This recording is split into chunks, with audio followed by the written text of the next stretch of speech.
Boom, welcome, pow! It's Bachelorette time.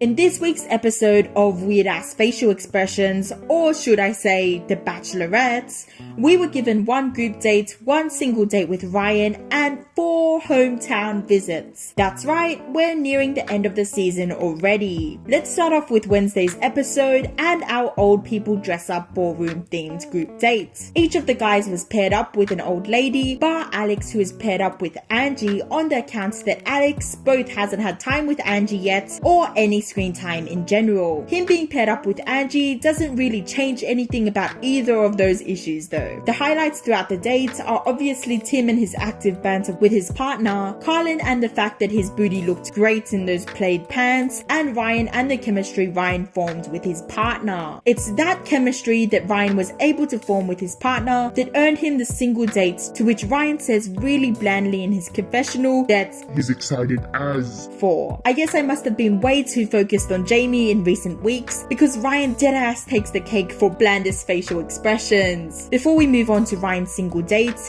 Angie notes in her confessional that she picked Ryan for the last single date not only due to his chemistry with his partner, but also because she just loves how much of a gentleman Ryan is, having put his whole life on hold to do something he would never do just for her. Yeah, we'll see about that, Angie. Moving on to Ryan's date, Angie and him enjoyed a nice afternoon chat located in the same place they had Tim and Angie's fancy schmancy date last week, as well as a sensual experience curated by a love expert.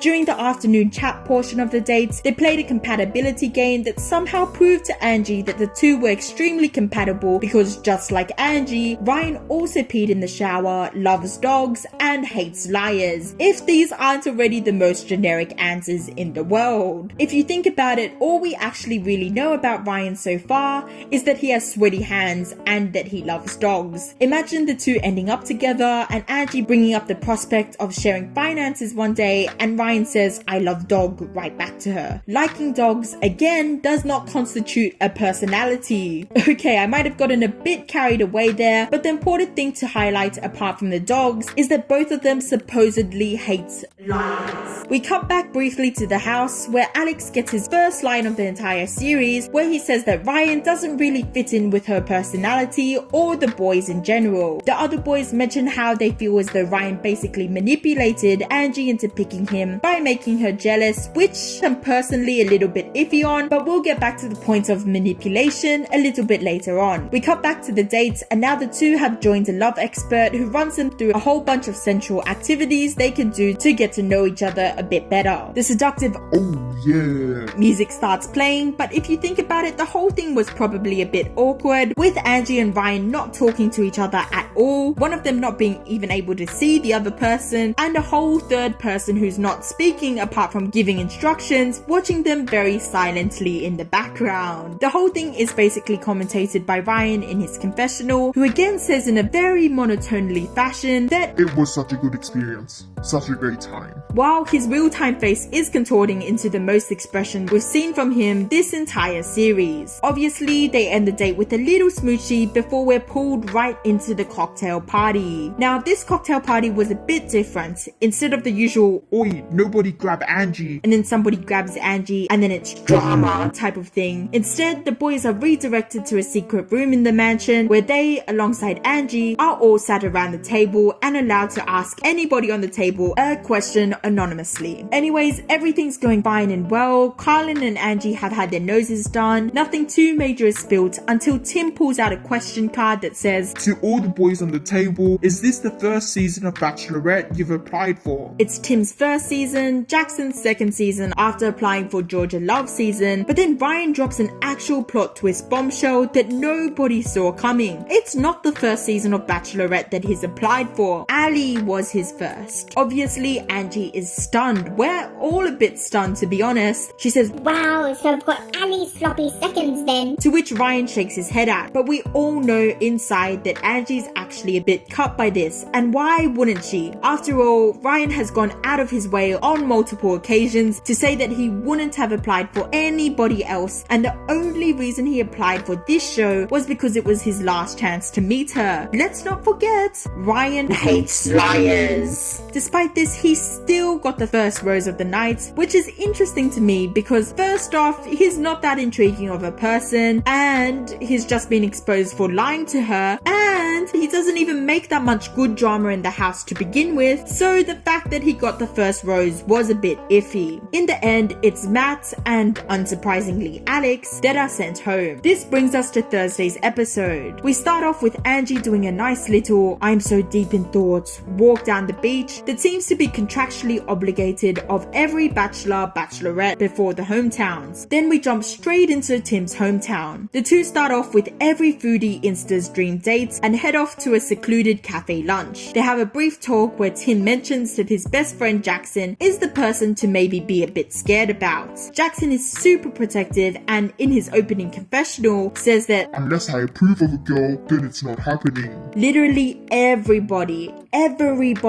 is so welcoming of Angie, and it will be such a perfect first meeting. That is, if it wasn't for Jackson. Jackson immediately leads with the really hard-hitting questions right at the dinner table in front of all of Tim's family and Tim himself, asking things like, how do you feel about the other boys? Is your heart proper in it for Tim? And obviously Angie's a bit caught up about this because on one hand she wants to answer truthfully, but on the other hand she doesn't want to say anything to hurt Tim or to make a bad impression in front of his family. Jackson finally realizes this and alongside Tim's real brother goes and has a private chat with Angie. Jackson immediately tells Angie that Tim is a party boy and that everybody in Melbourne and everybody in Queensland, for a combined total of 10,007,000 people, know that Tim will never change his partying ways. It's a bit hard to tell if Jackson's saying the truth here because he does come across as jealous, overprotective and immediately disapproving towards Angie, which Angie also realizes. So she confronts Tim about it afterwards, who basically says that once he's found somebody, that partying life will obviously settle down and that he's only in the scene so much because he's single and living with other eligible single guys too. Tim and Angie leave on a good note. The next hometown date is Ryan and Angie's. Wow, who else but Ryan to bring a whole ass dog to try and distract Angie from saying what she has to say to him, as well as try to convince Angie that he's such a great guy after his whole lying debacle. Angie doesn't play into it and immediately confronts him about everything. Ryan tries to play it off with the fact that he didn't know whose season he was applying to, of which somehow eases Angie's anxiousness, when really this to me seems like it's even worse than knowing who you're going on the show for, because that just proves that you're willing to go on the show for anyone. It's then meet the family time where Ryan immediately pulls aside a majority of his family members and tells them, hey, Angie caught me out in this lie and I feel bad about it, damn. All the boys go back to the table and one of them, in front of everyone at the table, calls Angie out on feeling bad about Ryan's lie. Not in a private conversation or anything, but right at the table. Angie, obviously not wanting to make a bad impression, but also wanting to tell the truth, says that she was a bit confused as to why he had told her otherwise, to which all of Angie's brothers are like, nah, Ryan's a genuine dude. Look, if somebody has to continuously say they're genuine, or if other people have to continuously say that somebody's genuine after that somebody's been exposed for lying, something isn't right here. This obviously puts Angie on the spot and Ryan's mum is like, will you ever be able to trust him again? Angie does say yeah to this question though, so I guess there's that. Putting somebody on the spot like this is a really bad thing to do in my personal opinion. You're just pressuring somebody to answer in the way you want them to, and it's not really a good reflection on the person who's pressuring them, thus manipulation. Regardless, Angie and Ryan end their date on a positive note.